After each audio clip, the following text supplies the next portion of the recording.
শৈশববেলা বলতে আমি ঢাকা শহর এবং আমার বিক্রমপুরে সমান তালে কাটিয়েছি।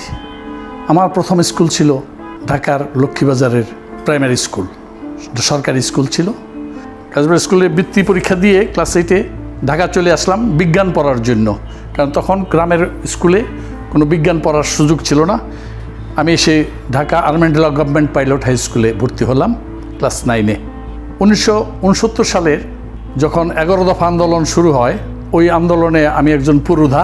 17ই জানুয়ারি 1959 সালের প্রথম মিটিং ছিল 11 দফার বটতলাতে, সেখানে আমরা উপস্থিত ছিলাম। ওখান থেকে এই প্রথম আন্দোলন শুরু হয়। তোফায়েল আহমদ ছিল তখনকার ডাকসুর বিপি, এবং তার স্পিচের পরে আমরা সবাই মিছিল নিয়ে বেরিয়ে যাই। আইয়ুব খানের বিরুদ্ধে ছিল আসল আন্দোলন। সেখান থেকে আমি সহ মাহফুজা নাম ডেইলি স্টারের যে সম্পাদক, এই সহ আরও প্রায় 19 জন আমরা অ্যারেস্ট হই ওই বটতলার মিছিলের ওখান থেকে। পুলিশ আমাদেরকে ধরে নিয়ে যায়। ওই আন্দোলনে আমার চোখের সামনে আসাদ মারা যায়। আমি তখন ঢাকা হলের ছাত্র। 24শে গণ অভ্যুত্থান, মতিউর, এই আন্দোলনের প্রত্যেকটার আমি সাক্ষী ছিলাম প্রতিদিন। 1968 সালে আমি আর্মিতে জয়েন করার জন্য অ্যাপ্লাই করি। আমার আইসিএসবির জন্য কলাপ লেটার আসে, কিন্তু আমার মা সেটা আমাকে দেয়নি। আমি ঢাকা ইউনিভার্সিটির হলে চলে গেলাম।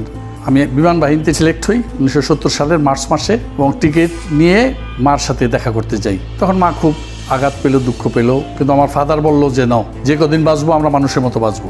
তার ভরসায় এবং তার অনুপ্রেরণায় আমি পাকিস্তান বিমান বাহিনীতে যোগ দিই। এর মধ্যে যে লিবারেশন ওয়ার শুরু হয়ে গেছে এটা আমরা জানতেও পারিনি, কারণ তখন আমাদেরকে কোনো টেলিভিশন, রেডিও, কিচ্ছু নিউজ পেপার পড়তে দেওয়া হতো না। আমরা অনেকটা অন্ধকারেই ছিলাম। টাইমস ম্যাগাজিনটা অনেক সময় এন্ট্রি রুমে দেখতাম, ওখান থেকে বোঝা যেত যে বাংলাদেশে কিছু একটা ঘটে যাচ্ছে।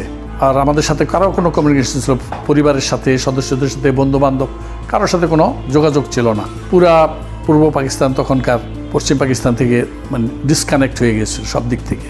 21শে অগাস্ট যেদিন বীরশ্রেষ্ঠ মতিউর রহমান শহীদ হলেন, ওরপরে আমাদের বাঙালিদেরকে সব ফ্লাইং ব্রাঞ্চের সবাইকে বাদ দিয়ে দিল, যে তোমাদের আর এখানে ট্রেনিং হবে না, তোমরা দেশে চলে যেতে পারো, অথবা যদি পাকিস্তানকে ভালোবাসো তা আর্মিতে যোগ দিতে পারো। আমরা অধিকাংশই দেশে চলে যাওয়ার জন্য অপিনিয়ন দিলাম, কিছু কিছু আর্মিতে যোগ দেওয়ার জন্য মতামত দিল। এই পরিস্থিতিতে আমরা আটকা পড়ে গেলাম।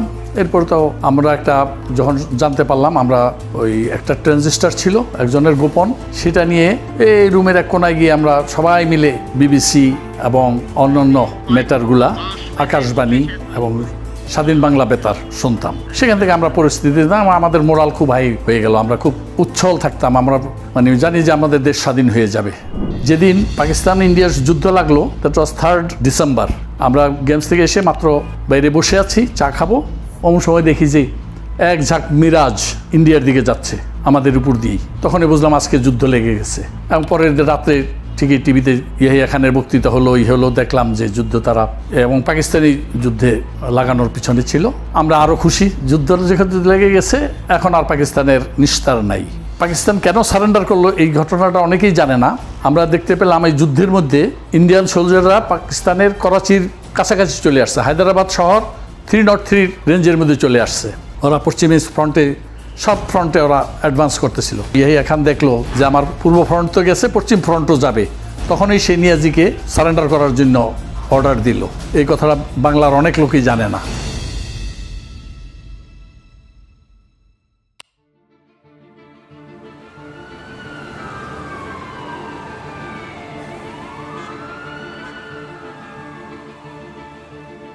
রিপ্যাট্রিয়েশন হলো আমাদের 1973 সালের নভেম্বর মাসের 13 নভেম্বর। আমরা রেড ক্রসের মাধ্যমে ফিরে আসলাম। আসার পর আমাদেরকে বিমান বাহিনীতে স্থান দিল। এখানে আসার 2 দিন পরে আমি জানতে পারলাম যে আমার মা মারা গেছে যুদ্ধে। যেই জন্য সে আমাকে যাওয়ার আগে বলেছিল, আমি যদি মারা যাই তো তুই আমাকে দেখতে পাবি না, ডিফেন্সের রুল এইটা। তার কথাই সত্য হলো, আমি তাকে দেখতে পাইনি। এর নিয়ে একটা ট্র্যাজেডিক ইনসিডেন্ট আছে, আমাকে জানতে দেওয়া হয় নাই। পাকিস্তান থেকে আসার পরও প্রায় 1 বছর আমরা যখন বসে থাকলাম, একদিন আমরা বাধ্য হয়ে এয়ার হাউসে যেতে হলাম। এই প্রথম এয়ার চিফ জানতে পারলেন যে আমরা এরকম ফ্লাইট ক্যাডেট, ফাইনাল টার্মের, 4th টার্মের এই সমস্ত ছেলেপেলেরা সব বসে আছে। তখন তিনি দারোগাবাড়িতে ক্যাডেট সুইং একটা ট্রেনিংয়ের ব্যবস্থা করলেন, এবং ওখান থেকে 1 মাস 2 মাস যাওয়ার পরে আমরা 2টা গ্রুপ করলেন। একটা দেশে হেলিকপ্টার ফ্লাই করবে, আরেক গ্রুপে 8 জন আমাদের সোভিয়েত ইউনিয়নে পাঠালো MiG-21 ফ্লাইংয়ের জন্য। ওই যে 1974 সালের সোভিয়েত ইউনিয়ন গিয়েছিলাম, ওখানে যাওয়ার পরে প্রথম আমাদের যে আগের গ্রুপ গিয়েছিল তাদের মধ্যে সবচেয়ে সুদর্শন যে ছিল প্রিন্স লাইক, সে ছিল ফ্লাইট ক্যাডেট আবু জাফর চৌধুরী। আরও কয়েকজন সুন্দর ছেলে ছিল, but he was eye catching. ইরাকের থেকে একটা ডেলিগেশন আসছিল, ইরাক একাডেমির থেকে বাংলাদেশের পাইলটদেরকে ইরাকে ইনস্ট্রাক্টর হিসেবে নেওয়ার জন্য। সেখানকার কমান্ডেন্টও জাফরকে খুব পছন্দ করছে, বলছে যে ও যেন আমাদের সাথে, তোমাকে চলো আমাদের সাথে চলে যাও। গ্রুপ ক্যাপ্টেন জাফর প্রথম বেসে ইরাক গেল, অন্যান্য সব সিনিয়রদের মাঝে সে সবচেয়ে জুনিয়র মোস্ট ছিল। 2 বছর পর সেকেন্ড বেসে আমি গেলাম, গিয়ে আবার ইরাকে জাফরের সাথে দেখা সাক্ষাৎ, আমরা একসাথে চলাফেরা করি। 2 বছর পর আমরা আবার ফিরে আসি। ইরাক থেকে আসার পরে আবার আমি স্টাফ কলেজ করলাম, তারপরে চলে আসলাম একাডেমিতে অ্যাজ ডেপুটি কমান্ড্যান্ট। এরপরে প্রায় 3 বছর একাডেমিতে ছিলাম, তারপরে চলে যাই চায়নাতে ন্যাশনাল ডিফেন্স কলেজে। কিন্তু আমি সবচেয়ে জুনিয়র মোস্ট গ্রুপ ক্যাপ্টেন ছিলাম প্রমোশন পাওয়ার পর, এবং আমি এয়ার হেডকোয়ার্টারের ডাইরেক্টর হিসাবে আমার পোস্টিং হয়। এছাড়া 2টা বেস কমান্ড করেছি, আরেকটা বেসে টেম্পোরারি বেস কমান্ডার হিসেবে কাজ করেছি। 2001 সালে রিটায়ার করি। এরপরে রিজেন্ট এয়ারওয়েজের director HR admin and chief of security হিসাবে।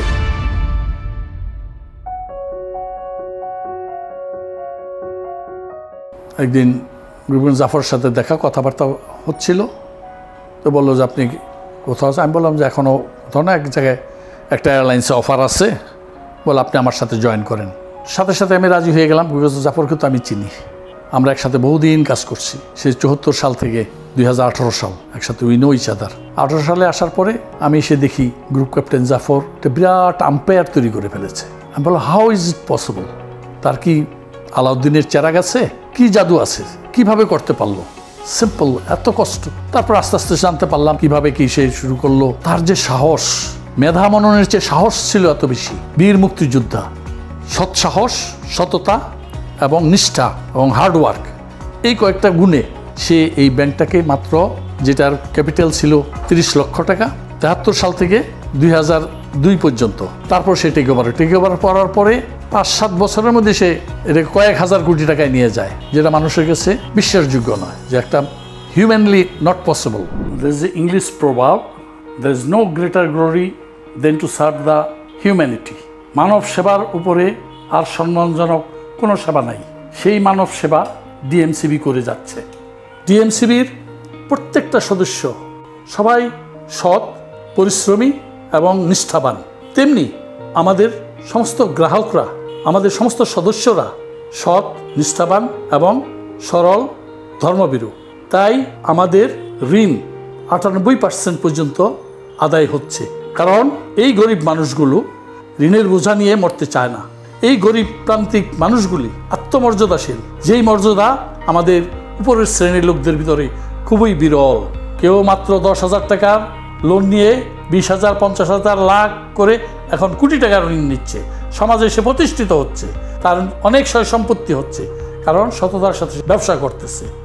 আমরা তাদের সাথে আছি, আমরা এই প্রান্তিক মানুষের সাথে আছি, আমরা হিউম্যানিটিকে সার্ভিস দিয়ে যাচ্ছি, এবং এই বিশ্বাস করি there is no greater glory than to serve the humanity. Thank you.